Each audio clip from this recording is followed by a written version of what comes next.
தலைப்பு அன்பு சகோதரிகளே எனும் பாடத்தின் தொடர்ச்சி 2ஆம் பாகம். இப்போது 3வது ஜோடிக்கு செல்வோமாக. இவர்களை நாம் மறைமுகமாக வழங்குபவர்கள், தி சப்மர்சிவ் ப்ரொவைடர்ஸ் என்று அழைக்கலாம். 3வதாக மறைமுகமாக வழங்குபவர்கள் எனும் தலைப்பு. பார்வோன் குமாரத்தியின் செல்வம் மற்றும் அவளுடைய பணிப்பெண் ஆகியவை இங்கு முக்கியத்துவம் பெறுகின்றன. மேலும் இந்த இணைக்கு ஒப்பிடக்கூடிய புதிய ஏற்பாட்டு ஜோடி யாரெனில் யோவன்னாலும் சூசன்னாலும் ஆவார்கள். இவர்கள் இருவரும் கொடையாளிகள் என்று நான் நினைக்கிறேன். சரி, இங்கே கேள்வி ஒன்றினை கேட்க ஆசைப்படுகிறேன். மோசேயை தண்ணீரிலிருந்து வெளியே தூக்கியது யார்? ஆம், பார்வோனின் குமாரத்தி. அவள் வேறு யாருமல்ல, பிள்ளைகளை கொல்ல சொன்ன அந்த எதிரியின் மகளாவாள். அடுத்து, பார்வோன் குமாரத்தி மோசேயை தண்ணீரிலிருந்து தூக்கி வெளியே எடுத்து வருவதற்கு உதவியது யார்? ஆம், பார்வோன் குமாரத்தியின் பணிப்பெண். இங்கே பார்வோனின் குமாரத்தி நம்ப முடியாத ஒரு காரியத்தை செய்கிறாள். அவள் எபிரேய குழந்தை ஒன்றினை பார்க்கிறாள். அவள் தன் தந்தை ஆணையிட்ட கட்டளையை குறித்து அறியாமல் இருந்திருப்பாள் என்று நம்மால் சொல்ல முடியாது. இந்த குழந்தை சாகடிக்கப்பட வேண்டிய ஒன்று என்பது அவளுக்கு தெரியும். ஆனால் அவள் தனக்குள்ள சிறப்புரிமையையும் தனது அந்தஸ்தையும் பயன்படுத்தி கொள்கிறாள். தன் தந்தை யாரை கொல்ல விரும்பினாரோ அதே எபிரேய குழந்தையை அவரிடமிருந்தே காப்பாற்ற தன் தந்தையின் செல்வத்தையே பயன்படுத்துகிறாள். வினோதத்திலும் வினோதம். அது மட்டுமல்ல, பார்வோனின் குமாரத்தி மோசேயை போஷித்து வளர்ப்பதற்கு அவரை பெற்றெடுத்த தாயாகிய யோகபேத்திற்கே ஊதியம் கொடுக்கிறாள். இந்த முரண்பாட்டை உங்களால் உணர முடிகின்றதா? எகிப்தின் ராஜா இஸ்ரேலரை விடுவிக்கப் போகும் இரட்சகரை கொல்லும்படிக்கு மரண தண்டனை விதித்தான். எகிப்தின் குமாரத்தியோ அந்த இரட்சகனின் உயிர் காக்கப்படுவதற்கு பணம் கொடுத்தாள். சொல்லப்போனால் எகிப்து பேரரசு தனது சொந்த அழிவிற்கே நிதியுதவி அளித்து கொண்டிருந்தது. எகிப்தை மண்டியிட செய்வதற்கு தேவனுடன் இணைந்து செயல்பட போகும் அதே மனிதனை வளர்ப்பதற்கு அந்த எகிப்தின் செல்வமே பயன்படுத்தப்பட்டது. ஆம், அதுதான் தேவனுடைய வல்லமை என்பது. அதுதான் விந்தையிலும் விந்தையான தேவனுடைய வல்லமை என்பது. இங்கே பார்வோன் குமாரத்தியின் குணாதிசயத்தையும் நம்மால் பார்க்க முடிகிறது. பார்வோனின் குமாரத்திக்கு இரக்கமுள்ள இருதயம் காணப்பட்டது. அந்த இரக்கமுள்ள இருதயம் அவளுடைய அரசியல் ஆதரவை விடவும் மேலோங்கி நின்றது. யாத்ராகமம் 2ஆம் அதிகாரம் 6ஆம் வசனத்தை வாசிக்கையில், அவள் நாணற் பெட்டிக்குள் அழுது கொண்டிருந்த ஒரு குழந்தையை பார்த்ததாகவும் அவள் அதின்மேல் இரக்கமுற்றதாகவும் வேத வாக்கியம் தெரிவிக்கின்றது. என்னதான் தேவன் அவளுடைய ஸ்தானத்தை பயன்படுத்தி கொண்டாலும் அவளுடைய இரக்கமான இருதய சுபாவத்தின் மீது அவருக்கு நம்பிக்கை இருந்தது. இப்போது இயேசுவின் ஊழியத்திடம் வரலாம்.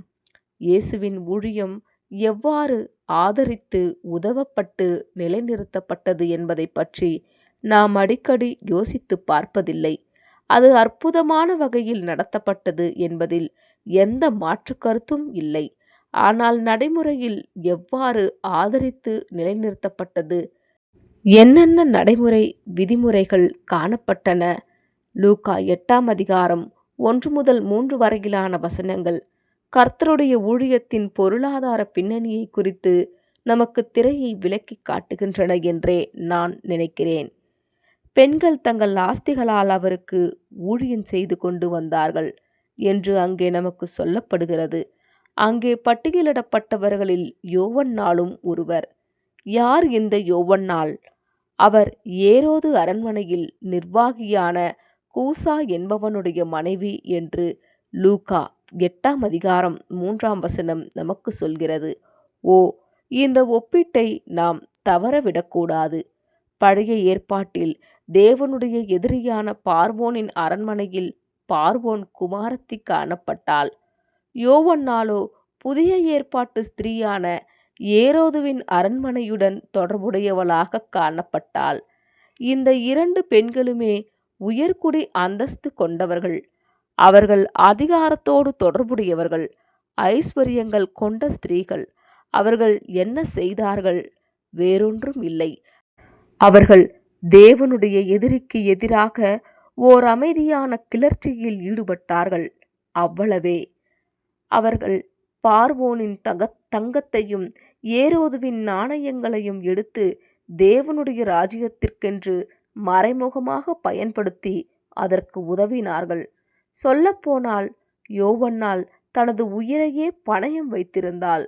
ஒரு கால் தனது காரியக்காரனின் மனைவி யூதர்களின் ராஜாவுக்கு நிதியுதவி செய்கிறாள் என்பது ஏரோதுவுக்கு மாத்திரம் தெரிந்திருந்தால் அவளும் அவளோடு கூட கூசாவும் தேசத்துரோக குற்றச்சாட்டிற்கு ஆளாகியிருப்பார்கள். ஆனால் அவள் அதையெல்லாம் பொருட்படுத்தியதாக தெரியவில்லை. அவள் தனது செல்வாக்கும் பண சேமிப்பும் தனது சொந்த வசதிக்காக அல்ல என்பதையும், அவை தேவனுடைய ராஜ்யம் வளர்ச்சியடைந்து முன்னேறி செல்வதற்கு பயன்படுத்தப்பட வேண்டியவை என்பதையும் அவள் புரிந்து வைத்திருந்தாள் என்றே நான் நினைக்கிறேன். இந்த முன்மாதிரியை உங்களில் பல சகோதர சகோதரிகளிடம் நான் மிகவும் சம்பூரணமாக காண்கிறேன். நீங்கள் செய்து வரும் அந்த ஊழியத்திற்காக உங்களுக்கு எங்களது மனமார்ந்த நன்றி. இந்த பெண்கள் உலகின் தங்கத்தை எடுத்து தேவனுடைய மகிமைக்காக மறுபயன்பாடு செய்தார்கள். பொருளாதார பொறுப்பு மற்றும் கடமை பற்றி நாம் இங்கே ஒரு நடைமுறை பாடத்தை கற்றுக்கொள்ளலாம். தைரியமுள்ள பாதுகாப்பாளராகிய ஏசர் என்பவர் உத்தரவு கிடைத்து பின் உணர்வடைந்து செயல்படுபவராய் இருக்க மாட்டார். மாறாக ஒரு ஏசர் தன் பொறுப்பினை உணர்ந்து தானே மனமுவந்து உடனடியாக செயல்படுபவராக இருப்பார். சுவிசேஷ யுகத்தின் முடிவில் இருக்கும் நம் சகோதரிகளுக்கு இது ஒரு மிக சிறந்த முன்மாதிரி என்று நான் நினைக்கிறேன். தேவன் நமது தேவபக்தியுள்ள ஸ்திரீகள் பலருக்கும் செல்வாக்குகளை கொடுத்துள்ளார். நமது கலாச்சார அரண்மனைகளில் உங்களில் சிலருக்கு கைத்தொழில்களையும், சிலருக்கு படிப்பறிவு பட்டங்களையும், சிலருக்கு உலக ஆஸ்திகளையும், நிறுவனங்களின் பதவிகளையும் அவர் கொடுத்துள்ளார். உங்கள் தாளந்துகள் என்பது உங்கள் ஆற்றல்கள் மற்றும் நீங்கள் கொண்டுள்ள வளங்களின் கலவையே ஆகும். ஆனால் அவற்றை பெற்றிருப்பது மாத்திரம் போதாது. இங்கே உங்களுக்கு தேவையான குணலட்சணம் தாராள மனப்பான்மையும் தேவ காரியங்களில் தங்களுக்குரிய பொறுப்புணர்வை உணர்வதுமே ஆகும். தேவன் நம்மை வெளியரங்கமாக பயன்படுத்துவதற்கு முன்பு தனிப்பட்ட ஜீவியத்தில் நாம் காண்பிக்கும் குணலட்சணமே எப்போதும் முதலிடம் பெறுகிறது. இங்கே முக்கியமான விஷயம் என்னவென்றால், யோவன்னாள் ஏரோதுவின் செல்வத்தை தன் சுயத்தை திருப்திப்படுத்த பயன்படுத்தாமல், மாறாக அவள் அதை இயேசுவுக்கு பணிவிடை செய்வதற்காகவே பயன்படுத்தினாள். ஆக சுவிசேஷ யுக அறுவடையில் நவீன கால இயேசர்களாக இருக்கும் நீங்கள் இன்று இயேசுவின் நோக்கங்களுக்காக எவ்வாறெல்லாம் ஊழியம் செய்து வருகிறீர்கள் என்பதை மனதில் அசை போட்டு பாருங்கள்.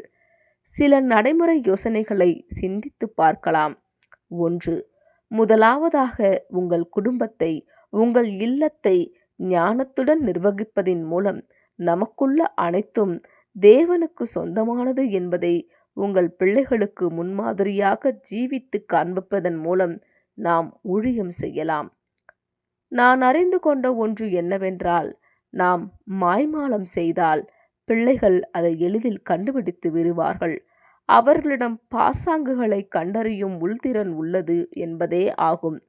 ஒரு வகையில் அவர்கள் நாம் நேர்மையாக இருப்பதற்கு உதவுகிறார்கள் என்று கூட சொல்லலாம். நாம் என்னதான் ஆயிரம் வார்த்தைகளை சொல்லி அவர்களை செவிமடுக்க வைத்தாலும் அதை காட்டிலும் பன்மடங்கு அதிகமாக அவர்கள் நாம் செய்வதையே, நம் அசைவுகளையே, நம் கிரியைகளையே உற்று நோக்குகிறவர்களாக இருக்கிறார்கள். நமக்குள்ள அனைத்தும் தேவனுக்கு சொந்தமானது என்பதை நம் பிள்ளைகளுக்கு முன்மாதிரியாக காட்டுவதன் மூலமும், விருந்தோம்பலை, உபசரிப்பை பயிற்சி செய்வதன் மூலமும், நம் இல்லத்தை திறந்து அதனை உண்மையில் தேவனுடைய ராஜ்யத்திற்கான ஒரு செயல்பாட்டு தளமாக மாற்றுவதின் மூலமும் நாம் நம் இல்லத்தை ஞானத்துடன் நிர்வகிக்க வேண்டும். பலரும் அதை செய்து வருகிறீர்கள். அதன் பலனை நானும் அனுபவித்திருக்கிறேன். அதற்கு எனது மனமார்ந்த நன்றிகள். நான் பெற்ற உபசரிப்பு, அருகருகே பணியாற்றும் வாய்ப்பு மற்றும் ஒருவரோடொருவர் உரையாடி அதன் மூலம் உங்கள் ஒவ்வொருவரின் வாழ்க்கையிலும் தேவனுடைய வல்லமை செயல்படுவதை உணர்ந்தது என நீங்கள் பகிர்ந்தளித்த அனைத்து ஆசீர்வாதத்திற்கும் என் நவீன கால சுவிசேஷ யுக இயேசர்களே மிக்க நன்றி. உங்கள் இல்லமே தேவனுடைய ராஜ்யத்திற்கான ஒரு செயல்பாட்டு தளமாக மாறுகின்றது. உங்கள் உணவருந்தும் மேசையினை ஒரு பிரசங்க மேடையைப் போலவே சக்தி வாய்ந்த ஒன்றாக உங்களால் மாற்ற முடியும். சுவிசேஷத்தை முன்மாதிரியாக ஜீவிப்பதின் மூலம் உங்கள் குழந்தைகளை நல்வழியில் போஷிப்பதற்கு அந்த இடத்தை பயன்படுத்தி கொள்ளலாம். அதன் மூலமாக உங்கள் பொறுப்பின் கீழுள்ள தேவனுடைய ஆட்டுக்குட்டிகளை போஷித்து உங்கள் பிள்ளைகளின் இருதயங்களை நற்செய்தியின் விதை ஏற்றுக்கொள்ளப்படுவதற்கேற்ற நல்ல நிலமாக உருவாக்கலாம். 2. இரண்டாவது யோசனை, சபைக்கு நவீன கால யோவன்னாள்கள் தேவைப்படுகிறார்கள். விவேகம் மிக்க நீதிமான்களாகிய பெண்கள் நமக்கு தேவைப்படுகிறார்கள். தனிப்பட்ட விதத்தில் இல்லத்தில் சோதிக்கப்பட்ட பிறகு நான் எனது தாளந்துகளை ஊழியத்தை ஆதரிப்பதற்காக பயன்படுத்துவேன் என்று சொல்லும் பெண்கள் தேவைப்படுகிறார்கள். நமது நவீன கால இயேசர்களுக்கு ஊழியம் என்பது வெறும் ஞாயிறு பள்ளி வகுப்பெடுப்பது மட்டுமல்ல. அது ஊழியத்திற்கு நிதி உதவி செய்வதும், பொருட்களை ஒழுங்கமைப்பதும், அறுவடை வேலையாட்களுக்கு தேவையானவைகள் இருக்கின்றனவா என்பதை உறுதி செய்வதும் கூட ஊழியமே ஆகும். நிர்வாகத் திறமை உங்களிடம் இருந்தால் அது பலம் வாய்ந்த இரகசிய சக்தியாகும். உங்களுக்கு பணம் ஈட்டும் திறன் இருந்தால் அதுவும் ஓர் இரகசிய சக்தியாகும். ஆனால் இவற்றிற்கெல்லாம் நீங்கள் முதலில் தனிப்பட்ட வாழ்க்கையில் உண்மையுள்ளவர்களாக இருக்க வேண்டும். உங்களுக்கு சமைக்கும் திறன் இருந்தால் அதுவும் ஒரு சக்தியாகும். ஒரு இயேசர் தன் கையில் செங்கோல் இருந்தாலும் சரி அல்லது கரண்டி இருந்தாலும் சரி, எதை கொண்டும் அவள் தேவனுடைய வேலையை போஷிப்பாள். அதற்கு நிதி உதவி அளிப்பாள். அவள் தேவனுடைய பணிகளுக்கு தேவையான ஆற்றலை கொண்டு வருவாள். அடுத்து 4வது ஜோடியை பார்க்கலாம். இன்று நாம் பார்க்க போகும் கடைசி ஜோடி இவர்கள்தான். இந்த ஜோடியை நாம் உள்ளுணர்வு கொண்ட பாதுகாவலர்கள், தி இன்ட்யூட்டிவ் புரொடெக்டர்ஸ் என்று அழைக்கலாம். 4வது தலைப்பு, உள்ளுணர்வு கொண்ட பாதுகாவலர்கள். ஏதோ ஒரு வகையில் இவர்கள் மிகவும் மர்மமான ஜோடி என்று எனக்கு தோன்றுகிறது. மற்ற அனைவருக்கும் தெரிவதற்கு முன்பாக இரத்தத்தையும் மரணத்தையும் கண்ட பெண்கள் இவர்கள். ஆம், பாதுகாப்பாளர் சிப்போராள். இவள் தைலமிட்ட பெத்தானியா மரியாளோடு ஒப்பிட முடியும் என்று நான் நினைக்கிறேன். யாத்திராகமம் 4ஆம் அதிகாரத்தில் ஒரு விசித்திரமான கதை உள்ளது. என்ன ஆயிற்றென்றால், மோசே மீதேனிலிருந்து எகிப்திற்கு செல்லும் வழியில் கர்த்தர் அவருக்கு எதிர்பட்டு அவரை கொல்ல பார்த்தார். வசனம் 24. மோசே தன் பிள்ளையின் விஷயத்தில் விருத்த சேதன உடன்படிக்கையை கடைபிடிக்காத காரணத்தால் அவர் மோசேயையோ கெர்சோமையோ கொல்ல முற்பட்டார். இந்த சூழலில் மாபெரும் தலைவனாகிய மோசே சற்றே செயல்பட மறந்தவராக, உறைந்து போனவராக காணப்படுகிறார். ஒரு கால் அவர் சற்றே குழப்பமடைந்திருக்கலாம். பதிவினை வைத்து பார்க்கும்போது அப்படியாகத்தான் தெரிகிறது. ஒருவேளை அவருடைய மரணம் கெய்ரோவிற்கு அல்லது எகிப்திற்கு செல்லும் பாதையில் தனது கடந்த கால பார்வோனுடனான அனுபவங்கள் மற்றும் அங்கு நடந்து கொண்டிருக்கும் அனைத்து விஷயங்கள் பற்றிய சிந்தனையில் மூழ்கி இருந்திருக்கலாம். எவ்வாறாயினும் அவருடைய மனைவி சிப்போரால் உடனே சுதாரித்து செயல்பட்டவளாக காணப்படுகிறாள். அவரை காப்பாற்ற உடனே துணை நின்றாள். அவள் ஒரு கூர்மையான கல்லை எடுத்து தன் மகனுக்கு விருத்த சேதனம் செய்து இந்த இரத்தத்தை மோசேயின் கால்களுக்கு முன்பாக எறிந்து போட்டு பிறகு அவரிடம், நீர் எனக்கு இரத்த சம்பந்தமான புருஷன் என்று கூறினாள். இக்காட்சியை சற்று கற்பனை செய்து பாருங்கள். இது மிகவும் தத்ரூபமானது. ஒரு சில நிமிடங்களில் நடந்து முடிந்த தீவிரமான காட்சிகளாகும். இதன் கருத்து என்னவென்றால், மோசே செயல்பட தடுமாறிய போது அவருடைய மனைவி சிப்போரால் உள்ளுணர்வின்படி செயல்பட்டாள். ஓர் உடன்படிக்கைக்கு இரத்தம் அவசியம் என்பதை அவள் உடனடியாக உணர்ந்து அவரது உயிரை காப்பாற்ற விரைவாக செயல்பட்டாள். மோசேக்கு அப்போது தெளிவற்று காணப்பட்ட அந்த ஆவிக்குரிய யதார்த்தத்தை அவள் உணர்ந்திருந்தாள். இப்போது பல நூற்றாண்டுகளுக்கு பின்னுள்ள காலத்திற்கு வரலாம். பெத்தானியாவில் இயேசு தம்முடைய சீஷர்களுடன் உணவு மேசையில் அமர்ந்திருப்பதை நாம் காண்கிறோம். அங்கிருக்கும் சூழல் சற்றே பண்டிகை காலத்தைப் போல காட்சியளிக்கிறது. இயேசு மரணத்திலிருந்து எழுப்பிய லாசருவும் அங்கு காணப்படுகிறார். சீஷர்கள் இயேசுவோடும் லாசருவோடும் போஜனம் பண்ணி கொண்டிருக்கிறார்கள். அநேகமாக அந்த விருந்தின் போது ராஜ்யத்தின் மகிமை தொடங்கப் போகிறது என்று அவர்கள் நினைத்திருக்கலாம். நமக்கு உறுதியாக தெரியவில்லை. இதற்கிடையில் பெத்தானியா மரியாளோ நளதம் எனும் விலையேற பெற்ற தைலமுள்ள வெள்ளைக்கல் பரணியுடன் அங்கு வருகிறாள். இது ஏதோ மலிவான வாசனை திரவியம் அல்ல. இது 1 வருட கால ஊதியத்திற்கு சமான விலையுள்ள தைலமாகும். இது அநேகமாக அவளுடைய சீதனமாக இருந்திருக்கலாம், அல்லது அவளுடைய எதிர்காலத்திற்காக வைத்திருந்த மொத்த தொகையாகவும் கூட இருந்திருக்கலாம். நமக்கு தெரியாது. இப்படியாக அமைதியாக வந்த அவள் அதை உடைத்து இயேசுவின் பாதங்களில் ஊற்றி விடுகிறாள். அந்த நறுமணம் வீடு முழுவதும் நிறைந்து வழிகிறது. யூதாசோ, இது வீண் விரயம், இதை விற்றிருக்கலாம், இது பொறுப்பற்ற செயல் என்றெல்லாம் குழப்பத்தோடு முறுமுறுத்து குறை கூறிக்கொண்டிருந்தான். ஒருவேளை அங்கிருந்த மற்ற சகோதரர்களும் குழப்பமடைந்திருக்கலாம். எப்பேற்பட்ட வளங்கள் இப்படி வீணடிக்கப்படுகிறதே என்று அவர்கள் எண்ணினார்கள். ஆனால் இயேசு என்ன சொன்னார்? ஆ, போதும், அவளை விட்டு விடுங்கள். நான் அடக்கம் பண்ணப்படும் நாளுக்காக இதை வைத்திருந்தாள் என்று கூறினார். சிப்போராளுக்கும் தைலமிட்ட மரியாளுக்கும் இடையிலான தொடர்பை இங்கே உங்களால் காண முடிகிறதா? சிப்போராளைப் போலவே பெத்தானியா மரியாள் மட்டுமே அந்த அறையில் அந்த நேரத்தின் முக்கியத்துவத்தை அறிந்திருந்தாள். உடன்படிக்கைக்கு இரத்தம் தேவை என்பதை அவள் அறிந்திருந்தாள். ஒருபுறம் பேதுரு கர்த்தருக்காக சண்டையிடுவதாக உறுதியளித்துக் கொண்டிருந்தார். ஒருபுறம் யூதாஸ் நாணயங்களை எண்ணிக்கொண்டிருந்தான். ஆனால் அன்பு மரியாளோ இயேசுவின் சரீரத்தை சிலுவைக்காக ஆயத்தப்படுத்திக் கொண்டிருந்தாள். ஆச்சரியம், அவள் வெளியரங்கமாக பயன்படுத்தப்படுவதற்கு முன்பே அவள் தனிமையில் தனிப்பட்ட ஜீவியத்தில் உண்மையுள்ளவளாக இருந்துள்ளாள். அவளிடம் ஓர் ஆவிக்குரிய உள்ளுணர்வு இருந்தது. இரட்சகரின் பாடுகளை அவள் உணர்ந்திருந்தாள்.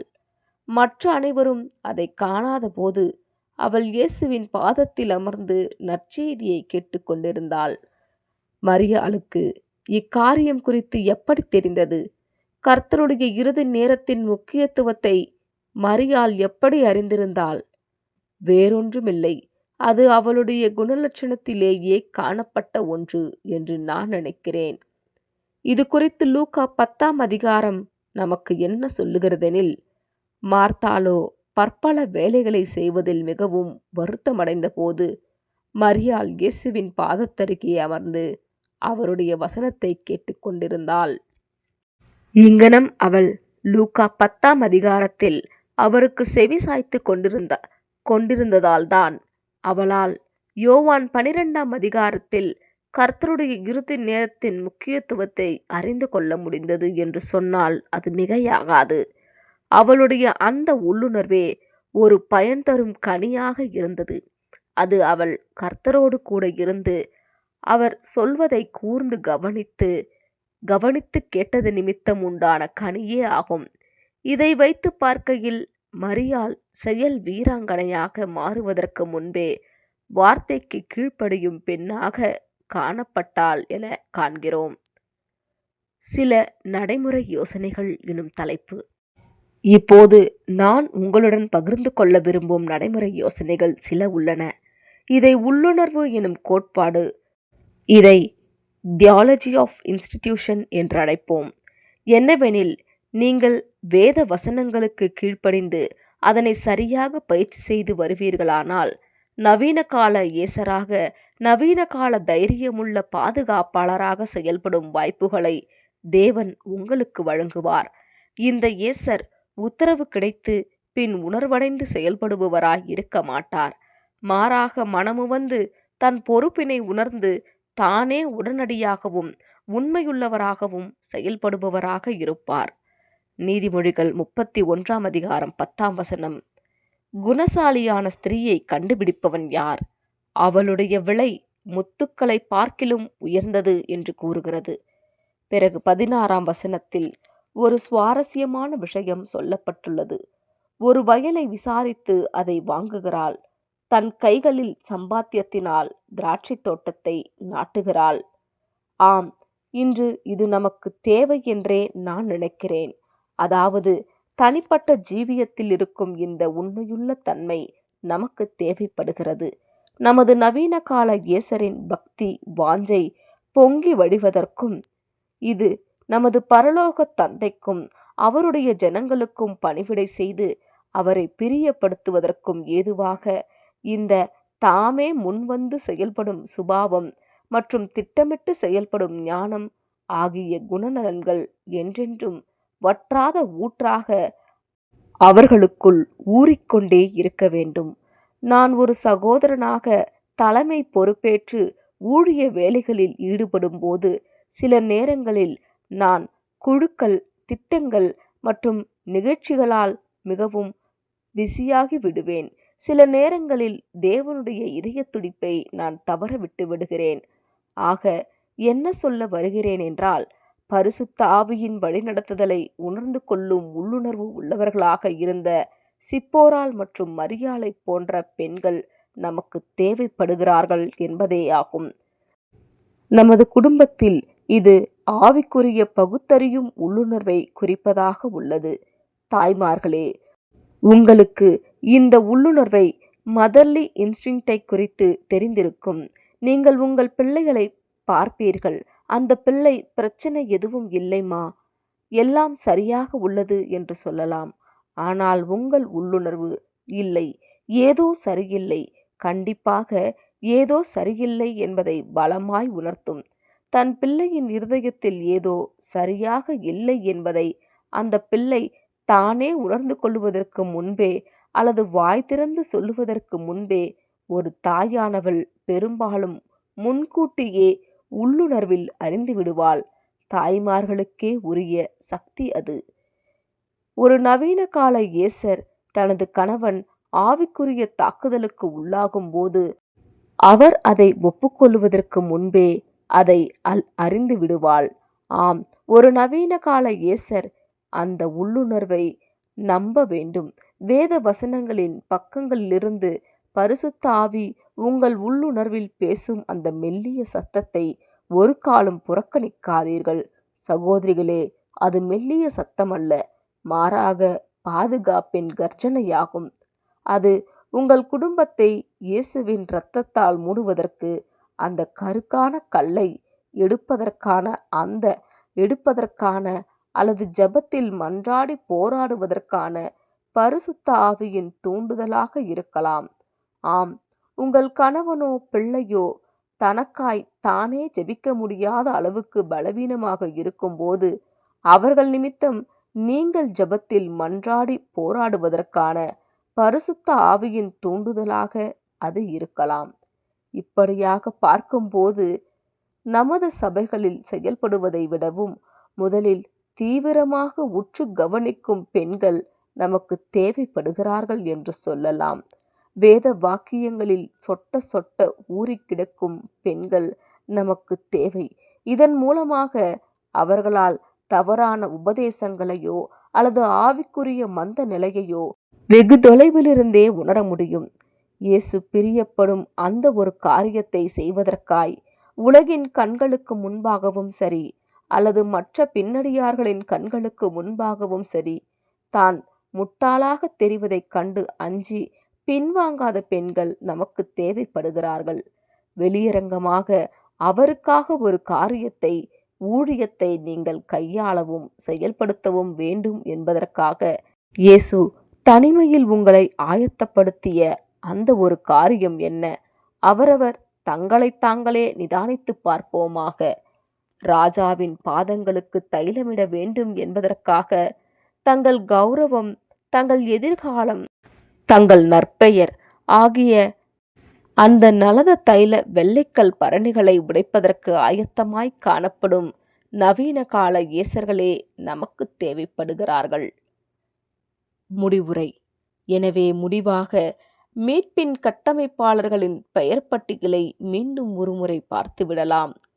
சிப்பிராள் பூவாள், யோகபேத் மிரியாம், பார்வோனின் குமாரத்தி, அவளுடைய பணிப்பெண் மற்றும் சிப்போராள், மகதலேனா மரியாள், கிளெயோப்பா மரியாள், இயேசுவின் தாயாகிய மரியாள், சலோமே, யோவன்னாள், சூசன்னாள் மற்றும் பெத்தானியா மரியாள்.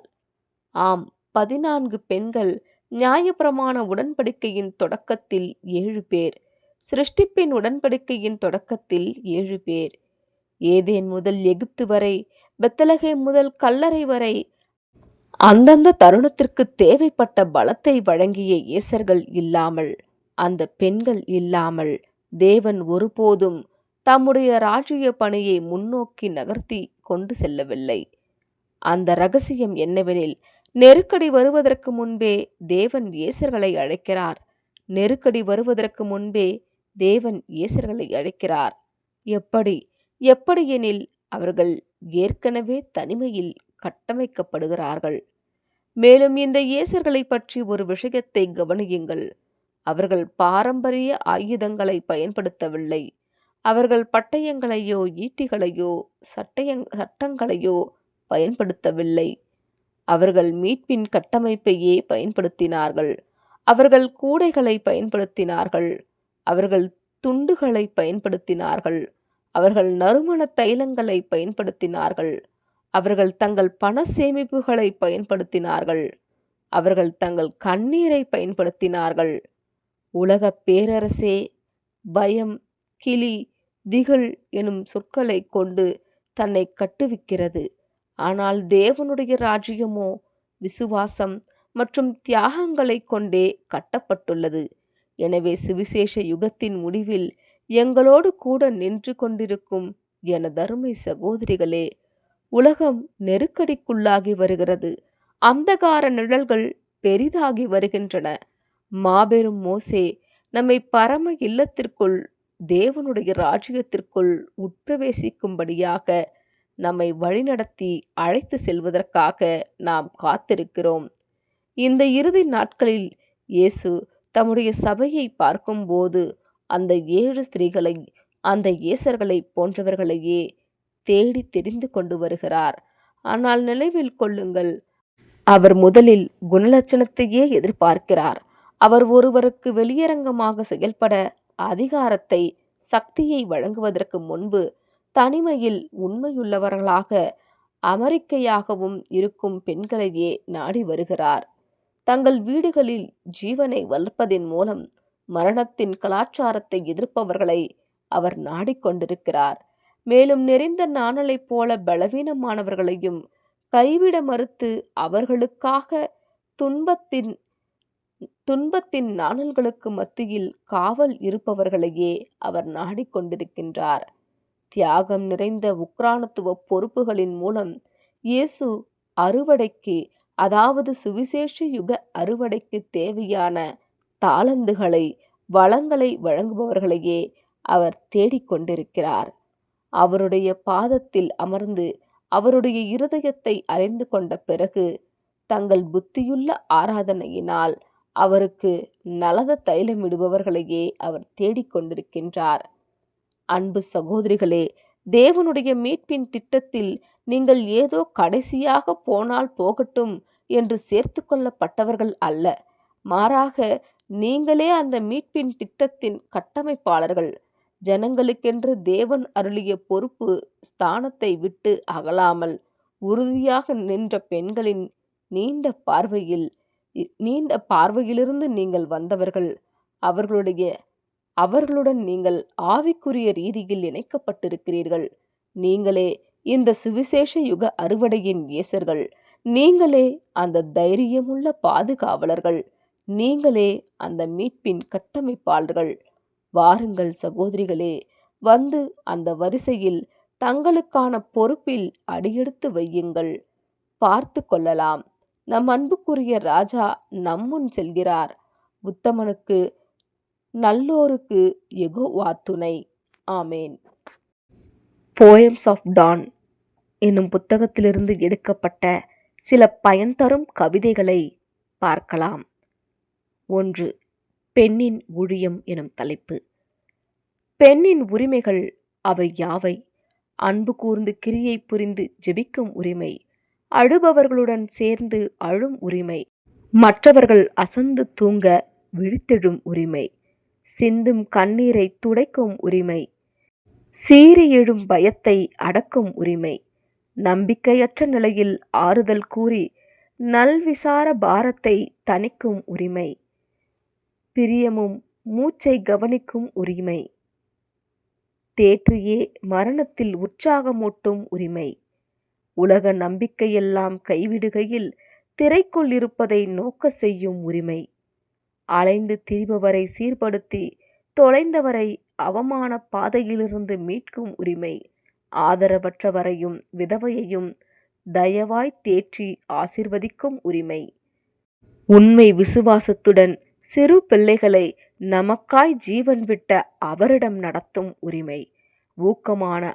அன்பும் கனிந்த பாராட்டும் அவரை அவர்கள் வாலிப காலத்தை மகிழ்வித்து ஆசிர்வதிக்குமே, அறிவு புகட்டி பயிற்றுவித்தே மேலான நோக்கத்திற்கு நேராக சிந்தையை வழிநடத்தும் உரிமை, அதனை பூமியின் பொம்மைகளை விட்டு உயர எழும்பி பரம சந்தோஷம் மேல் இருதயத்தை நிலைநிறுத்தும் உரிமை, நீ நேசிக்கும் அவருக்காக வாழும் உரிமை, நிரூபிக்க அதற்காக மரிக்கும் உரிமை, மகிழ்வான புன்னகையுடன் கனிவான குரலுடன் பூலோக வீடுகளை பிரகாசமாக்கும் உரிமை.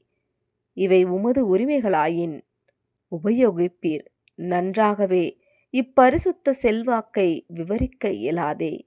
இவை உம்முடையதெனில் இன்னும் கேட்பதென்ன? பதில் தர வேண்டிய பொறுப்புகள் ஏராளம் உனக்குண்டே.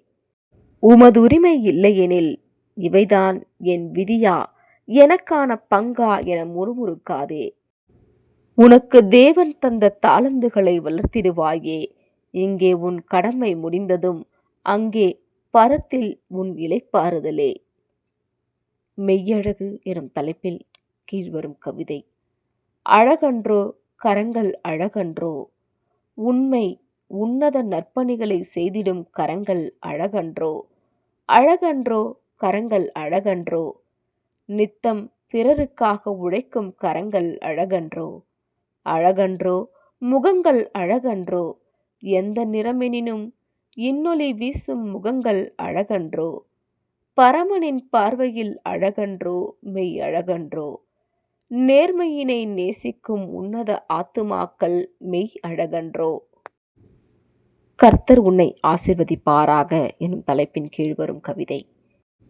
நீர் இருப்பது தூரமோ அல்லது வெகு நெருக்கமோ, என்றும் என் அன்பு உம்முடனே இருப்பதை நீர் அறிய வேண்டியே. உள்ளத்தின் உண்மை வாழ்த்தை தெரிவிக்க எண்ணியே, நேச நண்பனே, ஜெபத்தின் வார்த்தைகளில் ஓயாது தேடினேனே. உம்மை அரவணைக்க இதைவிட உண்மையான பிரியமான வார்த்தையை எங்கும் தேடியும் காண இயலேனே.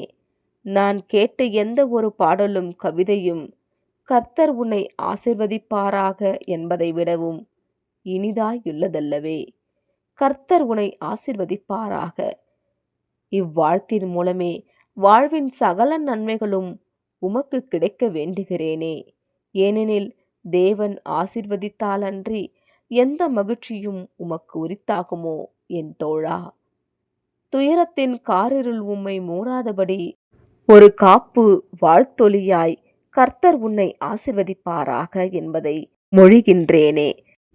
கர்த்தரே உன்னை ஆசீர்வதிப்பது அவர் சித்தம் எனும்போது துக்கம் உன்னை என்றும் வாட்ட எழுமோ என் தோழா. ஆக சிறந்த முயற்சிதனை ஈந்திடுவேனே எனும் தலைப்பின் கீழ் வரும் கவிதை. பராக்கிரம செயல்கள் நான் செய்திடாமல் போகலாம். திரள் மக்கள் காண மகத்தான காரியங்களை செய்யாமல் நிற்கலாம். ஆயினும் என் அன்றாட ஏற்ற இறக்க எளிய உழைப்பில்தானே என் ஆக சிறந்த முயற்சிதனை ஈந்திடுவேனே. பார்வியக்கும் உன்னத ஓவியத்தை நான் தீட்டாமல் போகலாம். உலகமே வியக்கும் சிலையினை நான் செதுக்காமலும் போகலாம். ஆயினும் சோர்ந்திடாமல் என்றும் என் ஆகச்சிறந்த முயற்சிதனை ஈந்திடுவேனே. பேர் புகழ் ஏற்பாடுகளில் என் பெயர் இடம்பெற வாய்ப்பில்லையே. சாதாரண வாழ்க்கை பக்கங்களில் அன்றோ அது பதிய பெற்றுள்ளதே. ஆயினும் அதே பக்கங்களில் தொடர்ந்து உறுதியுடன் செதுக்குவேனே. என் முழு முயற்சியை முற்றுமாய் ஈந்திடுவேனே. நான் செய்வதில் அழகோ பிரம்மாண்டமோ இல்லாமல் இயலாமல் போகலாம். ஆயினும் என் கண்களில் அருளப்பட்ட காரியத்தில்தானே முழு பிரயாசத்தை ஈந்த தவறாமல் வெகு கவனமாயிருப்பேனே. நிச்சயம் என் முழு முயற்சியை ஈந்திடுவேனே. நிச்சயம் என் முழு முயற்சியை ஈந்தியே மறிப்பேனே. செய்து கொண்டே இரு எனும் தலைப்பின் கீழ் உள்ள கவிதை. செலவாகியும் செலவு செய்தும் செய்து கொண்டே இரு. உன் பிதாவின் சித்தத்தை செய்வதே உந்தன் பிறவி பாக்கியமாகுமே. உன் எஜமானர் முன் சென்ற பாதையும் இதுவன்றோ. அவர் ஊழியன் நீயும் அதில் செல்ல வேண்டுமன்றோ. செய்து கொண்டே இரு. அது ஒரு காலும் வீணாகாதே. உன் மண்ணுலக இழப்பு விண்ணுலகில் ஆதாயமே. மனுஷர் செவிசாய்க்காமலும் அன்பு கூறாமலும் மதிக்காமலும் போகலாம். உன் எஜமானன் உன்னை மதிக்கிறாரே, பின் அம்மனுஷர் எம்மாத்திரம். செய்து கொண்டே இரு. இவ்வுலகில் போதும் போதும் என்றே அவர் உன்னை புகழுவாரெனில் உன் உவந்த இதயத்தைக் கண்டே அவர் உன்னை தேற்றி உற்சாகப்படுத்துவாரெனில் அவருக்காக செய்யும் எந்த வேலையும் வீணல்லவே. சுற்றியுள்ள மனுஷர் புறம்பான இருளிலே மரணத்திற்கு பின் நம்பிக்கையற்றவர்களாக அமர்ந்திருக்கையில் கார்மேக இருளையும் பொசுக்கும் ஜோதியாம் ஜீவ தீபம்தனை உயர்த்தி பிடிப்பாயே. செய்து கொண்டே இரு. ஒரு கால் உன் கைகள் தளரலாம். உன் முழங்கால் சோர்ந்தே உன் ஆத்துமாவும் வாடலாம். ஆயினும் தடுமாறாதே. நாம் நாடும் பரிசோ மிக மிக அருகில். அது உன்னத ராஜ்யமும் கிரீடமும் ஆமே. ஆமேன். இத்துடன் அன்பு சகோதரிகளே எனும் பாடம் முடிவுற்றது. ஆமேன்.